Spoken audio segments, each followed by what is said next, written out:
Vous savez, j'ai pas mal de passions dans la vie. Alors oui, il y a déjà Bionicle, pour des raisons évidentes, mais j'aime aussi tout ce qui est loisirs ludiques, tels que les jeux vidéo, les TCG comme Magic ou bien les jeux de société.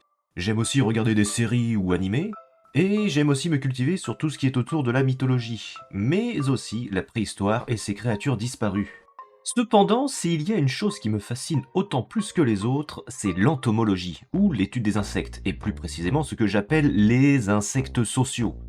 Mais si, vous en avez déjà vu, tenez, si je vous montre ça, ou bien ça, ou même encore ça, voilà.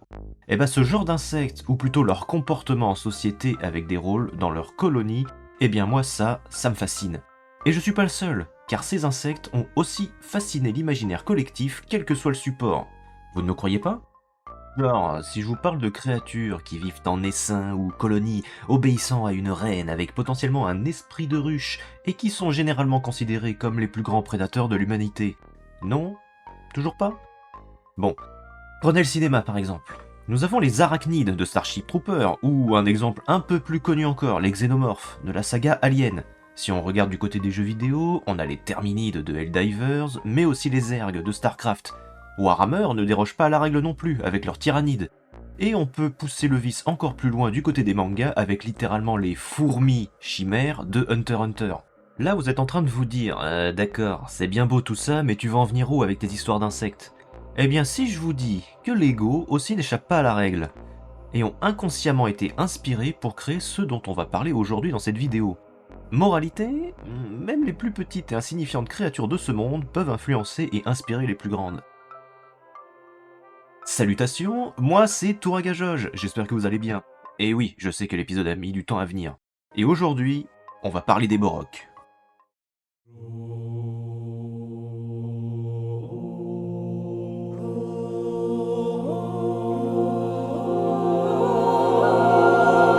L'union, le devoir et la destinée.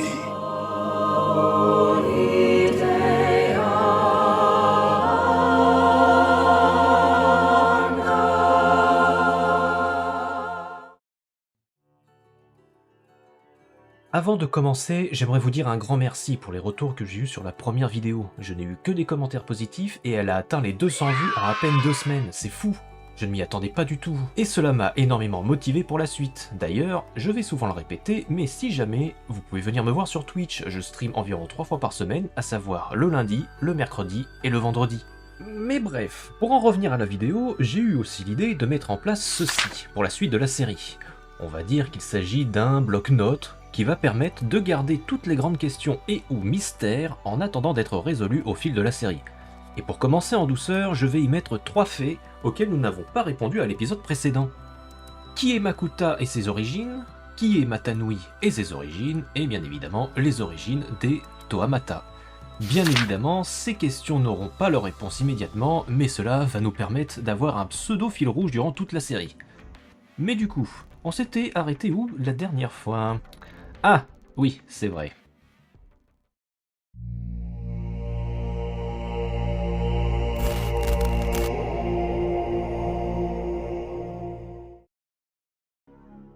L'histoire de 2002 débute du coup avec notre chroniqueur national, Takua, laissé dans les décombres dans les profondeurs de Mangaya tandis que les Toa furent téléportés à la surface après leur victoire. Alors que ce dernier sort des décombres, Takua découvre au fond de la pièce une immense porte circulaire ornant un étrange symbole. Quand la porte s'ouvrit, Takua découvrit de l'autre côté une grande structure ressemblant à une ruche, avec des silhouettes endormies dans les capsules. Cependant, la présence du chroniqueur perturba leur sommeil et une créature jaillit de sa capsule. Takua prit la fuite quand d'autres de ces créatures sortirent de leur sommeil et le chroniqueur se fit téléporter via un dispositif à la surface sur les abords de la plage de Tawaï. Le Turaga Wakama, qui attendait lui aussi, félicita Takua de lui avoir prouvé qu'il avait tort. Ah oui, car Wakama, tel le grand sceptique qu'il est, ainsi que tous les autres Tamatoran, pensaient que Takua était juste mort, car ces derniers pensaient que c'était Takua l'origine de leur malchance. Ah ouais, niveau malveillance, on peut pas faire mieux. Le mec, il a bravé tous les dangers autour de l'île et est allé jusque dans le repère de Makuta afin d'être témoin de la bataille finale, et échappe in extremis d'une mort certaine, pensant rentrer tel un héros, tout ça pour être remercié comme ça.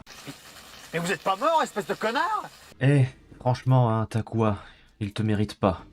Bref, finalement, Takua et les autres rentrèrent à Takoro afin de fêter la victoire des Toa, mais leur festivité fut de courte durée, puisque Takoro se fit attaquer par une horde de créatures inconnues. Les Matoran se cachèrent, tous à l'exception de Kapura, qui, affolé par les créatures, prit la fuite pour trouver les Toa tout en marmonnant le mot Borok.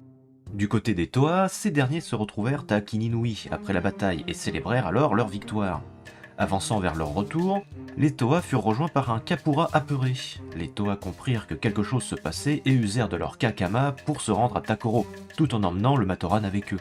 C'est aussi ici que débutent les comics, allant des comics numéro 4 à 9 sortis en 2002, et le jeu vidéo Bionicle The Game sorti en 2003 sur PC, PlayStation 2, GameCube et Xbox. Bien que les débuts du jeu diffèrent un petit peu par rapport à l'histoire des comics. Dans le jeu, les Matoran et les Toa fêtent leur victoire contre Makuta avec une pièce de théâtre, avant que Takua n'arrive pour prévenir les Toa de l'arrivée des Borok. C'est certes un poil différent, mais cela ne change en rien à la narration. Une fois sur place, les Toa découvrirent les créatures et remarquèrent quelque chose d'étrange. Bien que ces derniers attaquèrent Takoro, ils n'en s'en prenaient pas aux Matoran, juste le sol, les structures ou la végétation. Et ils ignoraient même les Toa à moins qu'ils ne se mettaient sur leur chemin. Les Toa combattirent, et après une lutte acharnée, ils n'ont réussi qu'à les faire fuir. Seul l'un d'entre eux fut mis au sol, la tête ouverte, ce qui permit aux Toa de découvrir quelque chose qu'on va appeler un Krana à l'intérieur. Le Toragawa Kama raconta alors l'histoire des Borok aux Toa et leur expliqua qu'ils devaient collecter les 8 types de Krana des 6 types de Borok afin de mettre un terme à leur invasion. Mais avant d'aller plus loin dans l'histoire, faisons une parenthèse pour expliquer de manière un peu plus détaillée sur ce que sont les Borok. Les Borok sont des entités insectoïdes. Ils pourraient ressembler à ce qu'on connaît des Raïs, mais il n'en est rien. En effet, ce que vous voyez du Borok n'est actuellement pas vivant à proprement parler, et surtout entièrement robotique. Du coup, comment font-ils pour se mouvoir et se défendre, vous allez me dire ? Eh bien, à l'intérieur de leur tête se trouve le véritable cerveau du Borok, à savoir une deuxième entité vivante et entièrement organique appelée Krana, qui pilote le Borok, et qui exécute les ordres de leur reine. C'est un peu comme deux créatures qui vivent en symbiose. Niveau capacité, comme les Toa, il existe 6 types de Borok, et peuvent donc utiliser le pouvoir élémentaire qui lui est associé. Ils ont aussi un coup extensible, qui leur permettent d'envoyer leur tête en avant, comme des marteaux-piqueurs pour briser des obstacles, et aussi, accessoirement, en dernier recours, d'envoyer leur Krana sur le visage de leur adversaire afin de contrôler ces derniers, laissant le Borok vide et inactif derrière. Tiens, cela me rappelle légèrement quelque chose, j'arrive pas à mettre le doigt dessus. Vous allez encore me dire que du coup, ça va plus ou moins servir à rien de faire ça. Il passe seulement d'un corps à un autre et le Borok ne va plus servir à rien. Sauf que non. Rappelez-vous ce que je vous ai dit en intro. Si on compare les seins des Borok avec une colonie de fourmis, ces derniers ne seraient qu'un mixte entre ouvrières et guerrières. Et c'est dans ce genre de situation exactement qu'intervient une autre espèce de Borok, les Borokva. Ces derniers ne sont en aucun cas des combattantes et font plutôt office de nourrices et d'éclaireurs. Et n'ont que pour simple objectif de fournir des Krana aux Borok désactivés et servent aussi de messagers et d'éclaireurs. Il existe aussi un troisième espèce de Borok, mais pour en parler il faudra attendre le prochain épisode. Il y a deux autres questions qu'on est aussi en droit de se poser. D'où viennent les Borok et pourquoi ils s'en prennent à l'île directement et pas aux Matoran et Toa? Eh bien ça, on va se le garder de côté, car nous aurons la réponse bien plus tard. Bon, maintenant que ça c'est fait, on va fermer cette parenthèse et reprendre le cours de l'histoire. Attendez, combien ?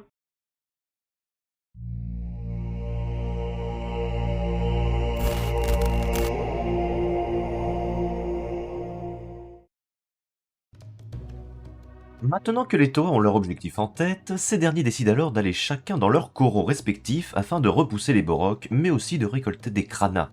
Et il y en a beaucoup à trouver, car comme dit plus tôt, ils doivent trouver les 8 types de Krana sur les 6 types de Borok différents, et si on fait le calcul, ça fait un total de 48 Krana. Alors, techniquement, un Krana peut être dormant ou actif, ce qui double le nombre de Krana à 96, mais c'est juste un argument de vente de Lego pour te faire cracher ta thune afin de sustenter ta collectionnite aiguë. Mais du coup, comment ça? Il y a 8 types de Krana? Eh bien, il faut savoir que chaque type de Krana a une fonction bien précise dans les seins et fournit une capacité supplémentaire au Borok qui le porte. Voici en image les 8 types de Krana ainsi que leur rôle et leur pouvoir. Vous pouvez constater par exemple qu'il y a le Kranaxa qui donne le rôle de commandant des essaims à un Borok. Mais n'hésitez pas à mettre la vidéo sur pause si vous voulez lire plus en détail. Cependant, revenons à l'histoire, et plus précisément à Pokoro qui subit un siège d'un essaim de Tanok. Le Turaga Onewa ainsi que les Pomatoran n'avaient quasiment aucun moyen de s'en sortir, à part via le chemin des prophéties dont les Tanok s'approchaient dangereusement. C'est alors que Afu se sépara du groupe afin de bloquer le chemin au Borok, le laissant à la merci de ces derniers. Mais Poatu le sauva in extremis. Cependant, des Levak et des Parak arrivèrent à Pokoro. Poatu réussit à les vaincre et de récolter quelques kranas au passage, mais malgré la victoire, Pokoro fut forcé d'être évacué. Du côté de Onukoro, suite à une invasion de Nuvok, des Galok tentèrent d'inonder les grottes. La ville fut aussi forcée d'être évacuée. Onepu et Taipu étaient à côté de l'entrée par laquelle les Onomatoran s'enfuyaient, dirigeant les autres. Taipu retenait un énorme rocher au-dessus de lui qu'il prévoyait d'utiliser pour bloquer le passage entre Onukoro et la zone où les Matoran et le Turaga Wenua seraient après avoir fui le Koro. Alors que Nuparu, qui était le dernier, s'apprêtait à sortir, l'eau s'engouffra dans Onukoro, et Nuparu, Taipu et Onepu furent piégés tous les trois dans une grotte. Cependant, ils n'étaient pas seuls car un Galok se trouvait avec eux, mais ce dernier n'avait pas de krana et était donc désactivé. C'est alors que Nuparu eut une idée et usa de son ingéniosité pour bricoler le Borok. C'est avec l'aide de Taipu et Onepu que l'invention fut achevée. Une exo-armure que Nuparu pouvait utiliser pour se battre contre les Borok. Et ce dernier l'utilisa pour vaincre les Galok à Onukoro, baptisant son invention Boxor. Ensuite, Nuparu décida de parcourir l'île de Matanui avec l'aide de notre chroniqueur favori ainsi que quelques autres Matoran pour piloter les Boxors, afin d'aider les autres villages à combattre la menace. Pendant ce temps, le Toa Lewa se rendit dans la région de Lewai, où il trouva un grand nombre de Levak, ainsi que le Turaga Matau et les Lematoran portant tous un krana. Je ne sais pas pourquoi, mais je sens venir comme une impression de déjà-vu. De leur côté, Poatu et Gali décidèrent de faire équipe. Cependant, une semaine après l'éveil des Borok, les Toa se rassemblèrent pour unir leurs forces, à l'exception d'un seul, qui n'a pas été revu depuis. Je me demande bien lequel, hein. Les Toa menèrent alors leur plan à Pokoro. Onua creusa un long tunnel vers la mer avant de partir à la recherche de Lewa. Kopaka boucha l'entrée du tunnel avec de la glace afin d'éviter que le tunnel ne se remplisse d'eau pour tendre un piège au Borok. Alors que des Tanok arriva dans le tunnel, Poatu détruisit le barrage de glace, laissant s'écouler l'eau sur les seins de Borok. Gali en profita pour dérober quelques kranas aux Tanok pris au piège, avant d'échapper in extremis à une contre-attaque de ces derniers, avec Poatu, avant de se retrouver face à des Galok. Dans le même moment, Kopaka découvrit dans une grotte un grand nombre de Tanokva. Il décide alors de retrouver Tau à Tawai qui faisait un discours de motivation aux Matoran. Une fois les deux Toa de retour dans la grotte, les deux en déduisèrent que les Borok n'étaient pas de créatures venues d'ailleurs, mais qu'ils venaient de Matanui lui-même. Alors, vous allez me dire que l'on savait déjà tout ça, sauf que je vous rappelle qu'on est sur le point de vue des Toa, et que la seule personne ayant vu le nid des Borok est Takua, et encore, ce dernier n'est même pas resté longtemps dans le nid, et n'a donc pas fait le lien. Mais retournons du côté d'Onua, qui trouva le Toa Lewa, sauf que ce dernier avait un krana sur lui, et s'ensuivit un léger affrontement entre les deux Toa. Mais grâce aux paroles de Noa, Lewa trouva la force de s'arracher de l'emprise du krana et récupéra son masque. Sauf que l'instant d'après, un essaim de Levak surgit et engagèrent les Toa. Cependant, Onua avait anticipé cela et avait amené avec lui un groupe de boxeurs pour combattre. Lewa informa à Onua que pendant qu'il était sous le contrôle du krana, il pouvait entendre les voix de l'essaim, et que les Toa devaient agir rapidement avant qu'il ne reste plus rien de Matanui. À Lewai, un petit groupe de Matoran se trouvait dans un camp. Takua et Nuparu et quelques autres boxeurs s'y trouvaient, prévoyant de libérer les Lematoran dont la plupart se trouvaient toujours sous l'influence des kranas. Soudain, Kongu et Tamaru, les seuls Lematoran qui avaient échappé au Borok, entrèrent dans le camp et furent accueillis par Takua et Nuparu. Les Matoran expliquèrent qu'ils étaient les seuls qu'il restait et que les Wa étaient déjà contrôlés par un krana. Cependant, Takua savait qu'Onua avait déjà sauvé les Wa et en informa les deux Matoran, qui furent ravis de la nouvelle. Et c'est ainsi qu'ensemble, les 4 Matoran réfléchirent à un plan pour vaincre le groupe de Nuvok qui habitait maintenant Lewai et libérer les Matoran portant un krana au passage. Dans la matinée, le plan fut mis en marche. Kongu et Tamaru trouvèrent les seins de Nuvok et les harcelèrent, poussant les Borok à les poursuivre jusqu'à une clairière où les deux Matoran furent assaillis par le Turaga Matau et les Lematoran, ainsi que les Nuvok qui les pourchassaient. Kongu et Tamaru furent encerclés, et les Nuvoks se préparèrent à lancer des kranas sur les deux Lematoran, quand soudain, des boxeurs sortirent du sol, attaquant les Borok et les Lematoran portant des kranas, les piégeant. Takua et Nuparu enlevèrent les kranas des Lematoran et de Turaga Matau. Les Koro furent repris après la lutte. Une victoire pour les Matoran. Du côté de Powai, Gali et Poatu affrontèrent encore des Tanok, détruisant la zone. Les deux Toa joignirent alors leurs forces afin de repousser au loin les Borok, et les Toa finirent par se rassembler.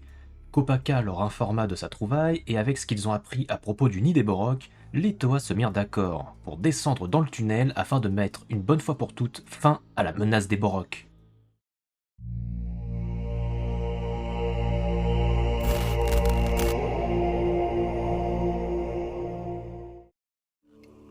Pendant que les Toa descendirent du tunnel, Tao eut des doutes concernant Lewa, pensant que ce dernier est toujours sous l'emprise du pouvoir des Krana. Onoa, quant à lui, pense le contraire, disant que Lewa est plus fort que cela. De leur côté, Poatu et Gali constatent avec inquiétude l'aspect des parois du tunnel, étrangement lisses d'ailleurs, et devinrent peu rassurés. Quant à Lewa, ce dernier partagea ses craintes à Kopaka, pensant être toujours sous l'influence de l'essaim. Mais Kopaka n'eut le temps de répondre, car les Toa se trouvèrent devant un trou sur leur chemin. Tao utilisa alors le pouvoir de son Kanoi Miru pour descendre dans le trou. Attention, interro surprise, le Kanoi Miru est le Kanoi de... la lévitation. Bravo, ou bien essayé si t'as répondu faux. Une fois à l'intérieur, Tao découvrit un nid gigantesque. Malheureusement, sa présence troubla le sommeil du nid et le chemin par lequel il est venu se bloqua. Tao fut alors piégé face à une horne de Tanok. Les autres Toa par contre n'étaient pas sans danger, car Kopaka remarqua un flot de lave en fusion arrivant droit devant eux. Alors que le Toa du feu tenta d'échapper au Tanok, Kopaka essaya de contenir la lave avec ses pouvoirs de glace. Tandis que Lewa, de son côté, voyant Poatu et Onoa tenter désespérément de détruire le mur, affirma que ce dernier devait sûrement être une illusion. Pour leur montrer, il poussa alors sa hache au travers, convainquant les Toa et brisant l'illusion. Les 5 Toa furent rejoints par Tao l'instant d'après, en faisant exploser le sol d'ailleurs. Mais le trou mena les Toa vers une gigantesque pièce, où des niches se trouvaient. Les Toa décidèrent alors de placer les Krana dedans. Une fois les Krana mis en place, la pièce se mit à trembler, et 6 passages s'ouvrirent devant les Toa. Chacun des 6 Toa emprunta un passage, et à l'intérieur, ils découvrirent une armure, que l'on nomme Exo-Toa. C'est concrètement, comme son nom l'indique, une immense exo-armure que les Toa peuvent utiliser. Genre, imaginez quoi. Des robots dans des robots. Imaginez. Ça ferait un bon plot twist, hein. Oubliez ce que j'ai dit. Une fois les héros dans leurs exotoa, ces derniers se dirigèrent vers la pièce suivante, où se trouvait la menace principale. Celles qui sont à la tête de l'essaim et qui les dirigent, les reines Barag. Et bordel de Dieu, qu'est-ce que c'est que ces choses? Elles ont mais alors rien à voir avec les Borok, hein. On dirait plutôt des dinosaures. Mais passons, qui sont exactement les reines Barag? Les reines Barag sont bien évidemment les reines de l'essaim des Borok, et oui, il n'y a pas qu'une reine, mais 2. Il y a Kadok et Gadok. Bien qu'elles ont l'air de ressembler à des dinosaures, elles restent de puissantes entités, capables de maîtriser les 6 pouvoirs élémentaires, le feu, la glace, la terre, la pierre, l'acide et l'eau. Elles possèdent aussi de puissants pouvoirs d'illusion qu'elles utilisent surtout pour protéger leur nid. Et elles ont aussi une autre particularité qu'on mentionnera plus tard. Ah, et tout comme les Borok, les Barag ne sont pas des Raïs. Dans leurs exotoa, les héros firent une première offensive, repoussant dans un premier temps les Barag dans une autre pièce. Cependant, c'était le plan de ces dernières de faire en sorte que les Toa les repoussent afin de les rassembler, puisqu'avant de mener une seconde offensive, un puissant bouclier entourera les reines, les protégeant. Et oui, il s'agit de la particularité des Barag. En fait, elles sont, disons, en symbiose. Ça veut dire qu'elles s'apportent chacune de la puissance en fonction de la proximité. En d'autres termes, plus elles sont proches l'une de l'autre, plus elles sont puissantes, de tel qu'un bouclier protecteur se forme autour d'elles, les rendant invincibles. Cela n'empêcha pas par contre les Toa de continuer leur assaut, bien que ce soit une bataille perdue. Pendant que 4 des Toa étaient mis à mal face aux pouvoirs élémentaires, Poatu et Onoa, eux, étaient pris dans une illusion, que Onoa arriva à briser un temps après. Mais qu'en est-il de nos Matoran sur la surface de l'île? Allons voir ça de plus près. À Gakoro, Jaler et Takua s'entretenaient avec la Turaga Nokama, afin de demander de l'aide pour protéger les villages. Takua étant venu avec un groupe de boxeurs rassurant cette dernière, mais Nokama informa aux Matoran qu'un essaim de Parak était déjà aux portes de Gakoro. Au même moment, Kotu, le bras droit de la Turaga, informa que des bateaux arrivaient au village. Il s'agissait en réalité de Po-Matoran et du Turaga Onewa qui ont évacué leur village, pensant être en sécurité à Gakoro. C'est alors que pour défendre le village, Maku, Ali et Kotu tentèrent de détruire la passerelle qui menait à Gakoro, afin surtout de bloquer la progression des Borok. Avant de terminer, les Borok attaqua la porte du village en lançant des rochers, mais les Matoran s'en sentirent indemnes. Ouf, il s'en est fallu de peu. Sauvés, mais seulement pour un temps, les Matoran se détendirent jusqu'au soir. Mais durant la nuit, les Parak détruisirent le coco de la cascade afin de former un pont vers le village.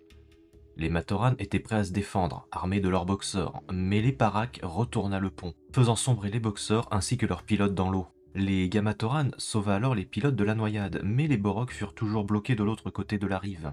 Cependant, un élément viendra perturber le statu quo. Des Borokva arrivèrent, apportant avec eux des Kranavou, permettant aux Borok de voler.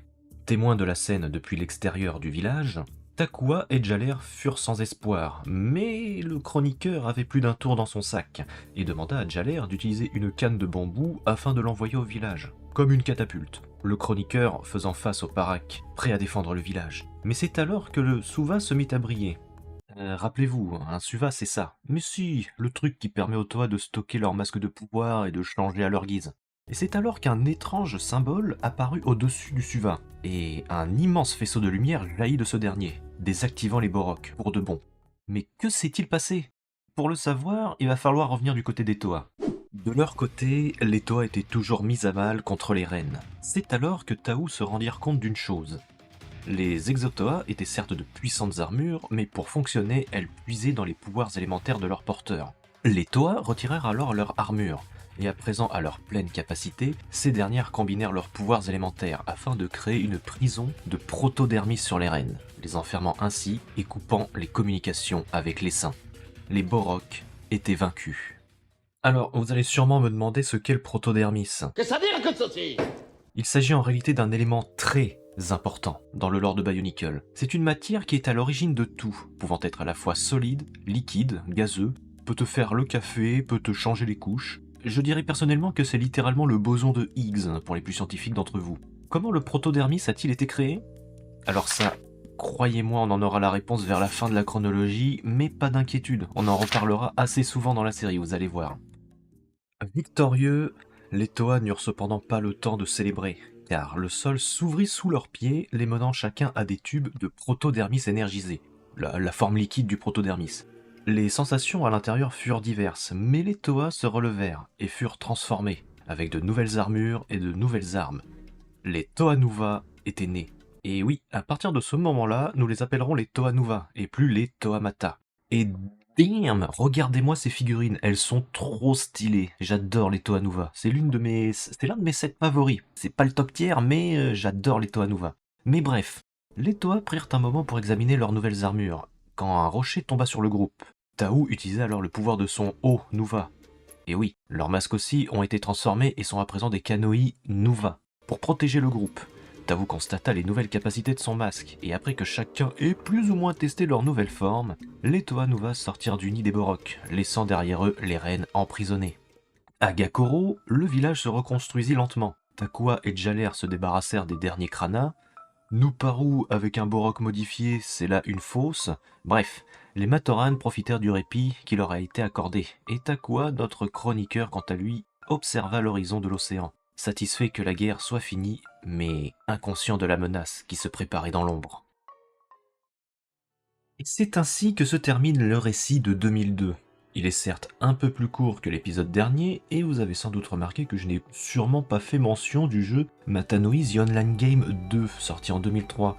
Eh ben, je ne l'ai pas fait car il s'agit plus ou moins d'un spin-off où on est sur le point de vue des Gamatoran. Et surtout, on voit pas les Borok, quoi. Mais sinon, qu'en est-il de la chronologie?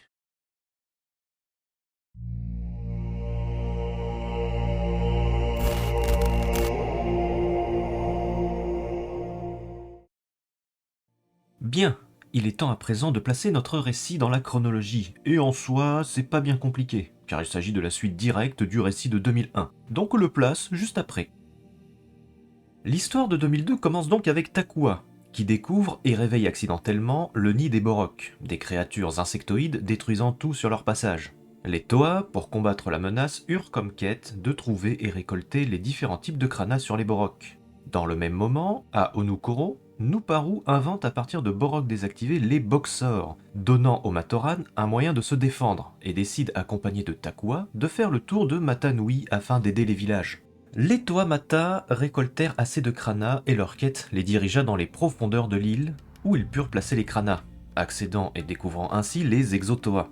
Ces derniers arrivèrent au repère des reines Barag. Le combat fut rude, dans un premier temps, car les Exotoa les affaiblissaient. Mais une fois sans les armures, les Toa unirent leurs forces et scella les reines dans une prison de protodermis. Une fois vaincus, les Toa furent plongés dans un tube de protodermis énergisé, les transformant. C'est alors que les Toa Mata devinrent les Toa Nuva, et sortirent victorieux de leur combat. Parallèlement, les Suva de chaque village se virent apparaître un étrange symbole. Encore une nouvelle victoire pour les Toa, avec en plus une nouvelle apparence. Les villages furent sauvés de la menace des Borok, les reines furent emprisonnées. Mais leur prison restera-t-elle éternelle ? J'ai comme la nette impression que les Barag n'ont pas dit leur dernier mot, et mon petit doigt me dit que l'on va bientôt retrouver quelqu'un qui planifiait tranquillement dans l'ombre. Merci à vous d'avoir regardé la vidéo, j'espère qu'elle vous aura plu et que votre patience aura porté ses fruits. 2002 est une année importante pour moi, en effet, c'est l'année où j'ai découvert Bionicle, et vous vous souvenez de mon intro de la première vidéo ? L'anniversaire, tout ça. Eh bien sachez que c'est un Borok, mon tout premier Bionicle, et plus précisément un Parak. Et si vous vous posez la question, oui, je l'ai toujours, il est dans sa boîte. Je tiens encore évidemment à remercier la commu Bionify qui, sans leur site Novapedia, le travail de recherche serait beaucoup plus difficile. En tout cas, n'hésitez pas à partager la vidéo un maximum et de donner votre avis dans les commentaires, et surtout de me suivre sur les autres réseaux, comme dit en début de vidéo. Sur ce, il est temps pour moi de vous laisser, portez-vous bien, et à la prochaine tout le monde.